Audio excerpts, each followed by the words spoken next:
वाचक संज्ञा है, तो द्रववाचक संज्ञा आपका कौन सा हो जाएगा? तो द्रववाचक संज्ञा आपका शरबत जो है ये आपका द्रववाचक संज्ञा आ जाएगा। निम्न में से हीरा कौन सा शब्द है, हीरा कौन सी संज्ञा है, आपको बताना है कि इनमें से हीरा, हीरा आपका कौन सी संज्ञा है। तो हीरा के बारे में आपको बताना है कि इसमें कौन सी संज्ञा हो जाएगा।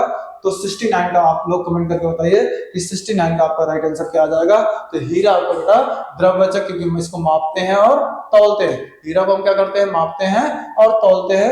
ये कौन सा हो जाएगा? द्रववाचक संज्ञा। निम्नलिखित विकल्पों में से व्यक्तिवाचक संज्ञा के बारे में आपको बताना है कि इनमें से कौन सा व्यक्तिवाचक संज्ञा का उदाहरण है। तो व्यक्तिवाचक संज्ञा कौन सा हो जाएगा, आपको ये बताना बेटा। व्यक्तिवाचक संज्ञा का उदाहरण कौन सा हो जाएगा? 70 नंबर में आप सभी लोग कमेंट करके बताइए कि व्यक्तिवाचक संज्ञा का कौन सा उदाहरण है। तो व्यक्तिवाचक संज्ञा हो जाएगा बेटा जो हमारा क्या नाम है, टेबल जो है वो व्यक्तिवाचक संज्ञा में आ जाएगा। नेक्स्ट दिया गया इनमें से कौन सा समूहवाचक, समूहवाचक की बात करता है। तो समूहवाचक कौन सा हो जाएगा बेटा? पुस्तकालय यानी कि जो लाइब्रेरी होता है वो क्या होता है? समूह में होता है, यानी जहां पे बुक ज्यादा से ज्यादा होती है उसे क्या बोलते हैं? समूह। नेक्स्ट आपका दिया गया है 72 नंबर क्वेश्चन, निम्नलिखित में से द्रववाचक संज्ञा इनमें से कौन सा है? द्रववाचक मैंने बताया था ना, जिसमें क्या करते हैं? मापते हैं और तौलते हैं। तो मापने और तौलने वाली चीज क्या होती है? गेहूं आपका क्या नाम है? द्रववाचक संज्ञा आ जाएगा। काला सागर कौन सी संज्ञा? काला सागर मतलब काला सागर इसने बता दिया, जैसे प्रशांत महासागर वैसे काला सागर, जिसमें उसके जैसा दूसरा किसी एक व्यक्ति का नाम ले लिया तो वो किस में आ जाएगा? व्यक्तिवाचक संज्ञा में आ जाएगा। उसके बाद हम बात करते हैं कोयला। कोयला बेटा कौन सी संज्ञा है? आपके पास 74 नंबर दिया गया है। आपसे ये पूछा जा रहा है कि कोयला आपकी कौन सी संज्ञा है। तो कोयला क्या है? मापते हैं और तौलते हैं। इसका सी ऑप्शन आपका सही हो जाएगा, यानी कि द्रववाचक संज्ञा आ जाएगा। नेक्स्ट आपका दिया गया है निम्नलिखित में से कौन सा विकल्प जातिवाचक संज्ञा शब्द है। तो जातिवाचक संज्ञा की बात कर रहा है, तो आपको ये 75 का आपका राइट आंसर कौन सा हो जाएगा? तो 75 का राइट आंसर आपका हो जाएगा ए ऑप्शन आपका सही हो जाएगा, यानी कि डॉक्टर आपका क्या नाम है? जातिवाचक संज्ञा आ जाएगा। दूध शब्द, दूध शब्द आपका कौन सा हो जाएगा? दूध को हम क्या करते हैं? मापते हैं और तौलते हैं, यानी ये कौन सा हो जाएगा? द्रववाचक हो जाएगा। निम्नलिखित में से थकावट कौन सा शब्द है? थकावट हम क्या करते हैं? महसूस करते हैं, ये क्या हो जाएगा? आपका भाववाचक संज्ञा आ जाएगा। 78 नंबर में दिया गया तेजाब। तेजाब में आपसे पूछा जा रहा है कि तेजाब आपकी कौन सी संज्ञा है। तो 78 का आपका राइट आंसर कौन सा हो जाएगा? तेजाब आपकी कौन सी संज्ञा है? तेजाब आपका क्या नाम है? राइट आंसर आ जाएगा सी, यानी सी का तेजाब क्या करते हैं? मापते हैं और तौलते हैं। बस आपको इतना ध्यान रखना है बस। निम्नलिखित में से आपसे पूछा जा रहा है व्यक्तिवाचक संज्ञा कौन सा है। तो व्यक्तिवाचक संज्ञा रवीना, रवीना एक नाम है, ये किस में आ जाएगा? व्यक्तिवाचक संज्ञा में आ जाएगा। नेक्स्ट आपको दिया गया है इसमें से भाववाचक संज्ञा का निर्माण जातिवाचक से बना हुआ है।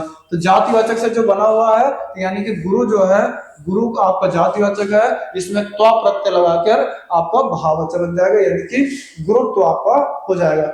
दिए गए विकल्पों में से कौन सा शब्द जातिवाचक संज्ञा है? आपसे पूछा जा रहा है जातिवाचक संज्ञा की बात करता है, तो इसमें से कौन सा आपका जातिवाचक संज्ञा हो जाएगा? आपको ये बताना है। तो मेज आपका क्या नाम है? जातिवाचक संज्ञा हो जाएगा, ठीक है ना। नेक्स्ट हम बात करते हैं बेटा सड़क पर गाड़ियां चलती हैं। तो आपको ये बताना है सड़क पर गाड़ियां चलती हैं, गाड़ियां आपकी जो है वो कौन सी संज्ञा है, ये आपको बताना है। तो गाड़ियां बेटा आपका जो संज्ञा हो जाएगा वो आपका जातिवाचक संज्ञा हो जाएगा, क्योंकि गाड़ी का नाम नहीं ले रहा है, इसमें गाड़ियां बोल दिया, यानी गाड़ियां एक जाति। कलयुग के युग में भीम, इस वाक्य में भी कलयुग के युग भीम मतलब क्या होता है? ये बेटा जाति विभाग, भीम मतलब किसी का नाम नहीं ले, ये समय समय के अनुसार जो एक प्रकार से जो होते हैं व्यक्ति, वो क्या होता है? क्या नाम है? जातिवाचक संज्ञा में आ जाता है। इतना ध्यान रखना। जिस संज्ञा शब्दों में पदार्थों के नाप तौल का बोध होता है, जिसमें मापने और तौलने की बात करते हैं, उसे क्या बोलते हैं बेटा? उसको द्रववाचक बोलते हैं। ये तो आपको अच्छे से पता ही है। नेक्स्ट आपका दिया गया दरिद्रता। दरिद्रता किस प्रकार की संज्ञा है? तो दरिद्रता बेटा क्या होता है? तो 85 का आपका राइट आंसर कौन सा हो जाएगा? तो दरिद्रता बेटा आपका हो जाएगा सी ऑप्शन, यानी कि भाववाचक, यानी कि जिसको हम क्या करते हैं? दरिद्रता महसूस करते हैं। दरिद्रता हम क्या करते हैं बेटा? महसूस करते हैं, वो हमारा क्या हो जाएगा? भाववाचक संज्ञा आ जाएगा।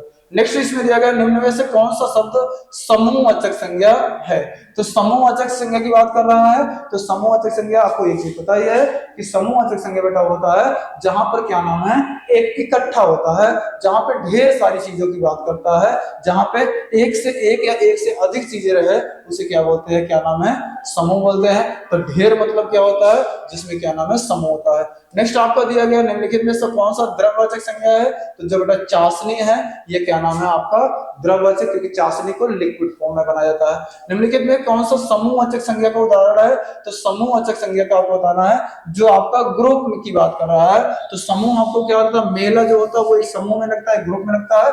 तो गांव में मेला लगा है उसे हम क्या बोलेंगे, समूहवाचक संज्ञा कहेंगे।